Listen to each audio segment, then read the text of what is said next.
क्या आप जानते हैं कि भारत के लाखों सरकारी कर्मचारियों की सैलरी में एक बहुत बहुत बड़ा उछाल आ सकता है? जी हां, 8वें वेतन आयोग को लेकर आजकल खूब चर्चा हो रही है और आज हम इसी बड़े बदलाव के बारे में सब कुछ जानने वाले हैं।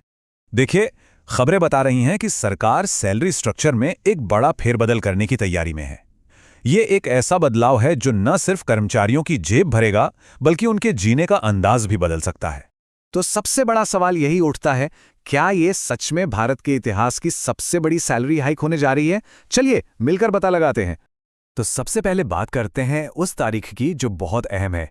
रिपोर्ट्स की माने तो 1 जनवरी 2026 से 8वां वेतन आयोग लागू हो सकता है और अगर ऐसा हुआ तो ये सरकारी कर्मचारियों की सैलरी का पूरा ढांचा ही बदल कर रख देगा। पर सवाल ये है कि आखिर इस इतने बड़े बदलाव की जरूरत पड़ी ही क्यों?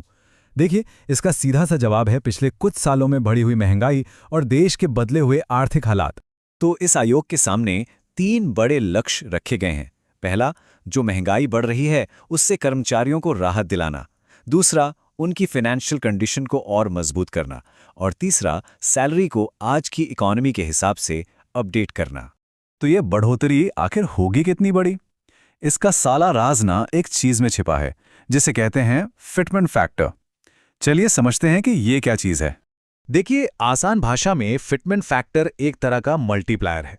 मतलब आपकी जो अभी की बेसिक सैलरी है उसे इसी नंबर से गुणा किया जाएगा और आपकी नई सैलरी तय हो जाएगी। सच कहूं तो ये इस पूरे खेल की असली चाबी है। और इसे कैलकुलेट करने का तरीका भी बहुत सिंपल है। बस 3 स्टेप्स हैं। अपनी आज की बेसिक सैलरी लीजिए, उसे नए फिटमेंट फैक्टर से मल्टीप्लाई कीजिए और बस आपकी नई अनुमानित बेसिक सैलरी आपके सामने होगी। अब जरा देखते हैं कि ये गणित असल में दिखता कैसा है। अगर मान लीजिए फिटमेंट फैक्टर 2.0x होता है तो सैलरी सीधी डबल, और अगर ये 2.8x तक चला गया तो सैलरी लगभग 3 गुना बढ़ सकती है। सोचकर देखिए। चलिए, अब आते हैं उस हिस्से पर जिसका हम सबको इंतजार है, असली नंबर्स।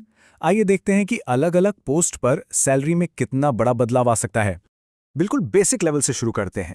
एक चपरासी या एमटीएस जिनकी बेसिक सैलरी अभी 18,000 रुपए है, वो बढ़कर 34,000 से 51,000 रुपए तक हो सकती है। ये एक जबरदस्त उछाल है। अब थोड़ा ऊपर के लेवल पर देखते हैं। एक सब इंस्पेक्टर की सैलरी 35,400 रुपए से बढ़कर 1 लाख से भी ज्यादा हो सकती है और सेक्शन ऑफिसर की सैलरी तो 1,36,000 लाख तक जा सकती है। मतलब हर लेवल पर यह एक गेम चेंजर साबित होगा।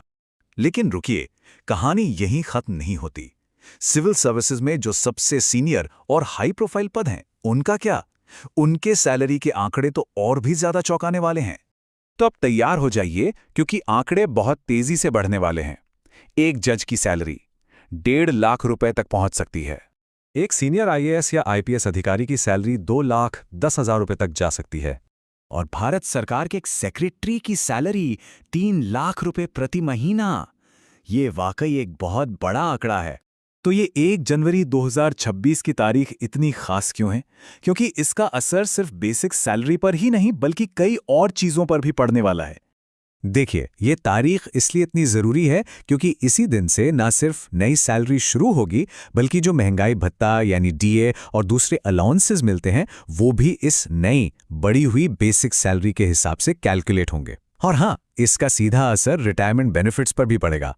पेंशन और ग्रेच्युटी भी बढ़ जाएगी। तो इन सब का निचोड़ क्या निकलता है? आइए इस पूरे वेतन आयोग के असर को और भी आसान शब्दों में समझते हैं। तो मोटा मोटा हिसाब यह है, अगर आज किसी की सैलरी 25,000 रुपए है तो वो 50,000 से ज्यादा हो सकती है। जो 35,000 रुपए कमा रहे हैं वो 70,000 से ज्यादा कमा सकते हैं। मतलब ये एक ऐसा बदलाव है जो हर लेवल पर सैलरी को लगभग डबल कर सकता है। और ये बात सिर्फ हम नहीं कह रहे, मीडिया रिपोर्ट्स भी इसे अब तक का सबसे बड़ा सैलरी बूस्ट मान रही हैं। तो हाँ, ये वाकई एक ऐतिहासिक मौका हो सकता है। तो सैलरी के नंबर्स तो बहुत ही शानदार हैं, लेकिन एक और सवाल है जिस पर सोचना जरूरी है। जब लाखों लोगों की जेब में इतना पैसा आएगा तो इसका हमारी पूरी भारतीय अर्थव्यवस्था पर क्या असर पड़ सकता है? ये एक बहुत ही दिलचस्प सवाल है। हाँ, एक बात जरूर याद रखनी चाहिए कि ये सभी आंकड़े अभी सिर्फ अनुमान हैं जो मीडिया रिपोर्ट्स पर आधारित हैं। असली तस्वीर तो तभी साफ होगी जब सरकार की तरफ से ऑफिशियल अनाउंसमेंट होगी। लेकिन एक बात तो पक्की है, सरकारी कर्मचारियों के लिए एक बहुत बड़ा और अच्छा बदलाव आने वाला है।